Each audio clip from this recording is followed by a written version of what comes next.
जी अस्सलाम वालेकुम, welcome to global age series learn and earn episode 1। आज का जो टॉपिक है वो मार्केट रिसर्च के ऊपर बेस कर है। अब ये मार्केट रिसर्च ज़रूरी क्यों है, इसका एक थोड़ा सा हिस्टोरिकल हम एस्पेक्ट देख लेते हैं और उसके बाद बताएंगे कि मार्केट रिसर्च करनी किस तरीके से है।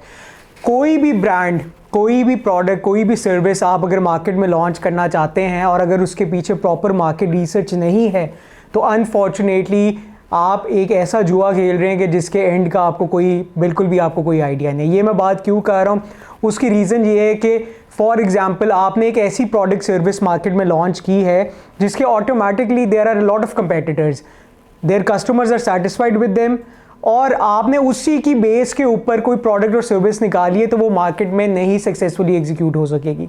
तो जो मार्केट रिसर्च का एस्पेक्ट है वो बहुत ज़्यादा ज़रूरी है। चाहे आप डिजिटल मार्केटिंग के प्रो क्यों ना हो जाएं, आपको मार्केटिंग की एक एक टेक्निक आ जाए, सब कुछ आ जाए, लेकिन अगर एक प्रोडक्ट को लॉन्च करने से पहले आपने उसकी प्रॉपर मार्केट रिसर्च नहीं की है तो वो प्रोडक्ट या सर्विस कभी भी अपने पोटेंशियली एग्जीक्यूट मार्केट में नहीं हो सकेगी और उसकी बेसिस पे आप प्रॉफिट्स नहीं कमा सकते हैं। अक्सर मार्केटर्स एक प्रॉब्लम फेस करते हैं, वो ये करते हैं कि पहले महीने हमने फॉर एग्जांपल एक क्लोथिंग ब्रांड है, उसके 10 आइटम्स हमने सेल की हैं, अगले महीने उसी ब्रांड पे सेम ऐड पे सेम ऑडियंस में हमने 5 आइटम सेल किए हैं। तो जो जिस बंदे ने उनको काम दिया होता है वो कहते हैं कि पहले महीने में आपने मेरी 10 आइटम्स बिकवाई, अगले महीने में आपने मेरी सिर्फ 5 आइटम्स बिकवाई, तो आपने मेरे बिजनेस को एक किस्म का लॉस दिया है। असल में इसमें मार्केटर की गलती नहीं होती है, इसमें जो गलती होती है वो ये होती है कि जब एक मार्केटर एक प्रोडक्ट या सर्विस या एक क्लाइंट को ऑनबोर्ड करता है तो उससे पहले वो उसकी प्रॉपर मार्केट रिसर्च नहीं करता है। अब हम कुछ एग्जाम्पल्स साथ लेके चलते हैं। आज से कुछ साल पहले अगर हम चले जाएं तो एक स्पीडो बस कंसिडर की जाती थी जो अभी भी आजकल चल रही है। अब उसके कुछ ड्रॉबैक्स है। क्या क्या ड्रॉबैक्स है? सबसे पहले अगर बस फुल हो जाती थी तो आपका स्टॉप मिस हो जाता था, you have to wait for another 15 minutes के एक और स्पीडो बस आए, आपको पिक करे और आपको आपकी लोकेशन पे लेके जाए। दूसरा, नंबर ऑफ सीट्स के बावजूद आपकी वो बस के अंदर लोगों को, पैसेंजर्स को बार बार बिठा रहे होते थे, खड़ा होकर आपको जाना पड़ता था। क्यों? क्योंकि एक प्रॉपर स्ट्रक्चर नहीं बना हुआ था। नंबर 3, उस पूरे के पूरे सिस्टम के अंदर जब आपके घर के पास कोई भी नियरेस्ट स्टॉप नहीं था तो you have to take another transport और vehicle in order to get from one stop towards your destination, और आपको डबल खर्चा बढ़ता था। अब हुआ क्या कि इस मार्केट गैप को आइडेंटिफाई किया स्विवल ने और एयरलिफ्ट ने। जब वो पाकिस्तान में उन्होंने लॉन्च किया, उन्होंने क्या किया, उन्होंने आपको कंफर्टेबल लग्जरी सीटिंग दी जो स्पीडो बस में या लोकल बस में नहीं था। अगर आप देखें स्पीडो बस की वही ट्रेडिशनल सीट्स प्लास्टिक की चलती आ रही हैं, आपको एयरलिफ्ट और स्विवल ने वो एक कंफर्टेबल एक्सपीरियंस दिलवाया। प्लस आप अपनी सीट को बिफोर टाइम बुक करवा सकते थे, 1 दिन पहले, 2 दिन पहले। You could have schedule your rides accordingly. Speedo bus की या किसी भी बस की तरह आपको ये इंतज़ार नहीं करना पड़ना था कि यार अगर मेरी बस मिस हो जाती है तो फिर मुझे नेक्स्ट बस का वेट करना पड़ेगा, आप पहले से बुकिंग कर लेते थे। नंबर 3, जितनी सीट्स उतने पैसेंजर्स, तो वो एक जो लोग पूरा हजूम एक बस में इकट्ठा हो जाता था, उस चीज़ से बचना शुरू कर दिया। अब ये हुआ क्या कि स्विवल और एयरलिफ्ट ने मार्केट रिसर्च की और उन्होंने ये आइडेंटिफाई किया कि पाकिस्तान की जो ट्रांसपोर्ट सर्विस है, स्पेसिफिकली जो बस सर्विस है, उसमें ये लूप होल्स हैं।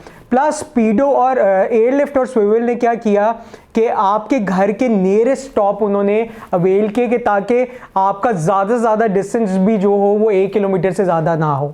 इसी तरह हम एक और एग्जांपल लेते हैं कि पहले ज़माने में अगर किसी ने एक जगह से दूसरी जगह जाना होता था तो वो या तो रिक्शा पे जाता था या वो टैक्सी यूज़ करता, जो येलो कैब स्कीम्स भी इधर चली थी, different black taxi, yellow taxi लोग यूज़ करके जाते थे। इस पॉइंट को आइडेंटिफाई किया करीम ने और उबर ने। जब वो अपना सिस्टम पाकिस्तान में लेके आए, उन्होंने क्या किया कि जिस पैसों में, जिस अमाउंट में आपने एक रिक्शे के ऊपर जाना था अपने रिश्तेदार के घर छुट्टी वाले दिन, उन्होंने आपको एक लग्जरी कार दे दी कि आप उसके ऊपर जा सकते हैं अपने रिश्तेदारों के घर। उन्होंने आपकी ट्रांसपोर्टेशन, जहां आपने रिक्शा ढूंढने अपने घर से 3 से 4 किलोमीटर दूर जाना पड़ता था, उधर वो कार सर्विस, कैब सर्विस आपके घर के डोर स्टेप के ऊपर आना शुरू हो गई। तो ये plus obviously affordability, plus comfort, plus luxury, तो ये चीज़ें क्यों सक्सेसफुल हुई ये ब्रांड जब मार्केट में आए। हालांकि एयरलिफ्ट और स्विवल उस तरह नहीं हो सकी ड्यू टू कोविड, जो पाकिस्तान में आया तो उन्होंने अपना रैप अप कर लिया। लेकिन अगर हम उबर करीम की बात करें तो वो क्यों सक्सेसफुल हुई कि उन्होंने ये मार्केट रिसर्च करके ये आइडेंटिफाई किया कि जो उनका कस्टमर है उसको सबसे बड़ी प्रॉब्लम क्या फेस हो रही है।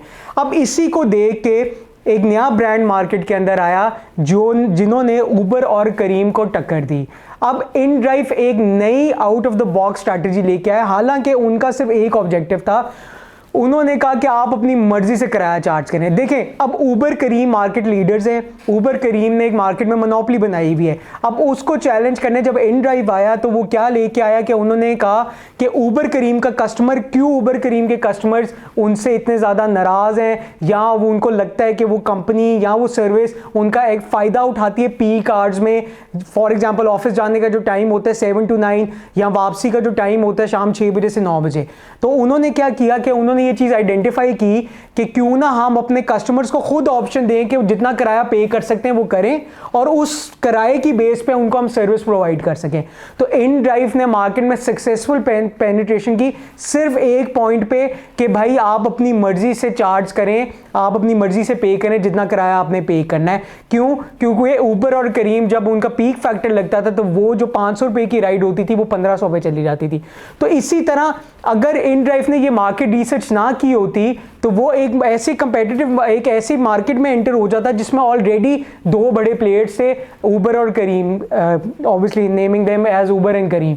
तो उनके लिए बड़ा मुश्किल हो जाना था उस मार्केट में पेनिट्रेट करना, क्योंकि वो कुछ आउट ऑफ द बॉक्स सोच नहीं रहे थे।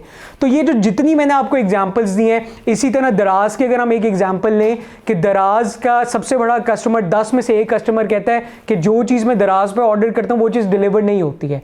10 में से एक कस्टमर अगर ये बात कर रहा है तो इसका मतलब 100 में से 10 कस्टमर्स ऐसे भी हैं कि जो दराज से नाराज़ हैं या दराज की सर्विसेज से खुश नहीं है कि आप ऑर्डर कुछ करते हो डिलीवर कुछ करते हैं। प्राइस ओए ने ये एक फैक्टर के ऊपर मार्केट रिसर्च की और उसके ऊपर उन्होंने अपना पूरा का पूरा ब्रांडिंग की कि पहले प्रोडक्ट को अपना हासिल करें, खोलें, तसल्ली करें और उसके बाद पे करें, जो दराज ऑफर नहीं कर रहा था। और अब people they prefer purchasing there mobile phones from price ओए रादर देन दराज।